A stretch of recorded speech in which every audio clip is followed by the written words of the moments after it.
आज मी साहेबांचं मनापासून आभार मानतो. तुम्ही या ठिकाणी आलात, आम्हाला मार्गदर्शन करताय. आज पुणेकर तुमच्याकडे बघताय.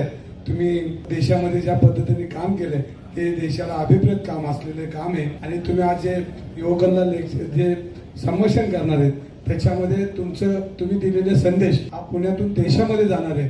आणि हा संदेश घेऊन आज मी निघालोय. आम्हाला मनापासून आभार मानतो. मैं इंग्लिश बात नहीं करने पाता, आप मेरी मराठी बात धन्यवाद. जब दिल और मन साफ है तो भाषा का कोई प्रश्न होता नहीं. देखिए, उम्मीदवार तो बहुत बिजी है. 8 दिन में चुनाव आने वाला है, उनको जाने दीजिए.